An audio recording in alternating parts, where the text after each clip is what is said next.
Here now, Fox News contributors Joe Concha, Ari Fleischer. Good to see you both. Ari, start with you. Let's get your take on the night. I make the argument that this is what we saw tonight, quintessential Joe. It is everything we have been showing this audience for years now. And everything from the ups and downs, the peaks, the valleys, the whispers, the yelling, the screaming, it's all Joe Biden. High energy, low energy. That's kind of what we've watched for 3-4 years.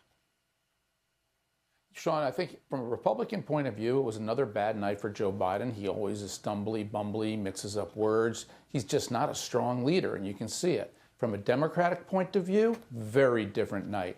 If you're Joe Biden, you walked off that stage feeling good. If you're the Biden campaign, you think your boss did a good job tonight, and this buys more time for Joe Biden. If you're Democrats on Capitol Hill who want to get this over with and are tired of the Civil War, the Civil War just got prolonged because Biden bought himself more time. It's a rough night for Democrats because Biden did well enough.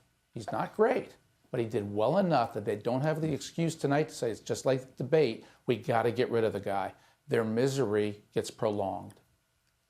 You know, Joe, you follow the media, and there's all this hand-wringing out there, and they're feigning outrage and shock, and they can't believe what they witnessed in the debate with Donald Trump. And I thought Donald Trump doesn't get enough credit because of the fact that he performed well. He never took the bait. Joe Biden threw the kitchen sink at him at times, and he just was unfazed by all of it. And he let Joe talk, and Joe did enough damage to himself. But when you really look at this, the media is known for a long time. I mean, they're now confessing that they have known. People like Chuck Todd, for example. And we got the real thoughts of George Stephanopoulos. Apparently, there's a lot of high-level meetings at ABC when he expressed that he didn't think that Joe could make 4 more years and actually was the liberal talk show host that we know that he's always been. So from a media standpoint, I don't buy their outrage. They've known the whole time. They're state-run, and they've covered it up. But there will be no consequences as per usual. Zero consequences, Sean, because that's how it works in this business. It's all about conformity, right? So you'll get your next contract as long as you toe the company line. And not just during this presidency did we know about Joe Biden's decline, but going back to his candidacy in 2019, 2020, this has been apparent for years. But look, Sean, these questions tonight during this press conference from these handpicked reporters were borderline pathetic. I was on with Martha McCallum earlier, and I shared during our segment the 4 questions I'd like to hear most at that press conference tonight. And you tell me if you heard anything remotely resembling questions like this. Question 1, Mr. President, you've been seen by a doctor that treats Parkinson's on several occasions lately, sir. Have you been diagnosed with a neurological condition? Is that unfair? No. Was it asked? Of course not. Question 2, in the name of transparency, when will you release all of your medical records? Is that warranted? I think so. Question 3, why do you think you can do this job through the year 2028 when you just admitted that you can't handle doing public events past 8 p.m.? Is that relevant? I think so, especially to China and to Russia, North Korea, Al-Qaeda, ISIS, and Iran. Question 4, why do you think more than 3/4 of the country believes you don't have the mental fitness for this job? Is that an uncomfortable question? Yeah, but that's kind of the point. And we didn't hear any questions like that tonight remotely that would be relevant to the conversation that America is having right now. And by the way, this big boy press conference included not asking Fox's Peter Doocy or Edward Lawrence from Fox Business any questions whatsoever. There's a reason for that, Sean, because these questions and these answers, I don't want to say they were choreographed completely, but there's a reason those reporters were chosen, because those, it wasn't even softball, it was T-ball if you put a beach ball on the tee for this president tonight, Sean. I don't think, Ari, that there's any doubt that it was very revealing in Politico, and now the report out that Barack Obama gave the okay to George Clooney, has been in conversation with Nancy Pelosi, Chuck Schumer. I'm sure they've had their conversations as well, that he's got his fingerprints all over this. Okay. He wants plausible deniability. He doesn't want to come out publicly and say it himself. Will it get to that point? I think it will. I think there is still a movement in the Democratic Party where they want to dump Biden. They're just looking for Biden to stumble enough that they can really go forward with it. And it's going to be Pelosi, Schumer, Hakeem Jeffries, Obama potentially.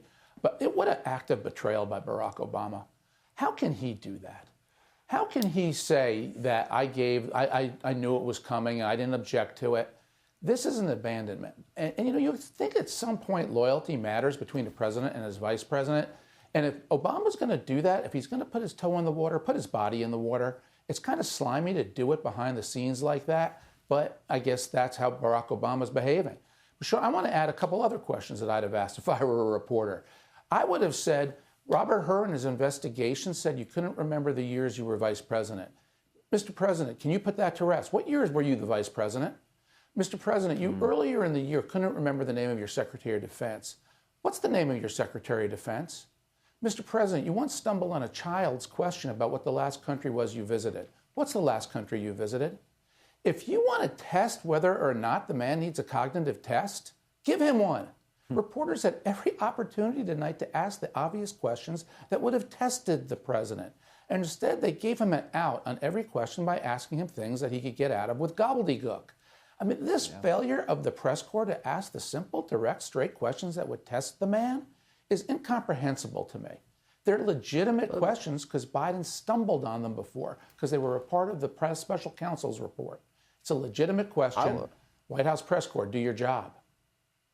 I like all your questions. I think you both are on your A game. But Ari, let me stay with you for a second. Let's go back 3 weeks ago, and however long it was that they had this big fundraiser. George Clooney, Julia Roberts, and Barack Obama was there. If you remember, that was when we were all called liars because we showed the video of Barack Obama walking back, grabbing Joey by the hand, putting his arm around him and walking him off the stage.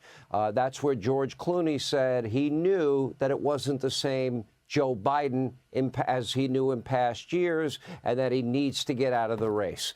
So for all these weeks since then, they've all known this, but they've been not only unwilling to tell anybody, but they were willing to allow the White House and the media to attack conservatives or those of us that told the truth and showed very real, unedited videos. I think that speaks volumes about Clooney, who I always have thought is a jackass anyway, and it says a lot about Barack Obama. I'll let our viewers fill in the blank. Sean, if you combine a cover-up and a protection racket, you get the White House press corps. That's what this has become. How could they have watched him for all these years, going back to the campaign in 2000 when he stayed in the basement and had questions and answers put on his teleprompter for friendly events, and not cover the man in any tough fashion and say that he's in decline? They went along with it, and so did Hollywood, so did all these people propping him up until that debate. And this is why the public has lost faith that the press will tell us what's going on in America. And this is a crisis for the press, and it's showing up right now. And I think the only reason they have piled on Joe Biden since the debate is because they want Donald Trump to lose. All right. If Biden were still beating Trump, you would not hear the press be in an uproar. They're only in an uproar because they don't want Trump. That is the key point in all of this. All right, exit question for both. We'll start with Joe. Where are we going to be a month from now? Joe Concha. Sean, we're going to be in the same place. The Republicans will hold their convention in Milwaukee next week. We'll be approaching Chicago then at that point, and the utter panic that will go into the thought process around all the protests and half of the convention being on Zoom, basically virtual.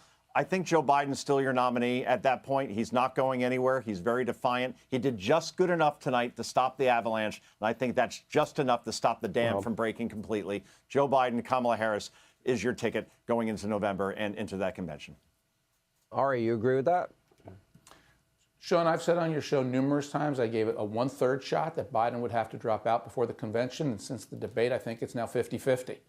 You know, Grandpa had a good day today. That's how Americans kind of look at our elderly parents. If they have a good day, a bad day, he had a good day today mostly, other than the Putin-Zelensky mix-up and the Vice President Trump mix-up. And Trump Vice President. How many bad days does he have between now now and when the vote takes place? Yeah, no, that's right. Yeah. But how many bad days will he now have that pushes him over the edge? It's going to come down to Joe Biden's behavior. How does he do Monday in his interview with Lester Holt? This is still playing out. The tide's going to come in, tide's going to go out, 50-50. I tend to agree with you. I can't pick it right now. If anything, maybe the odds are tipping towards him being removed.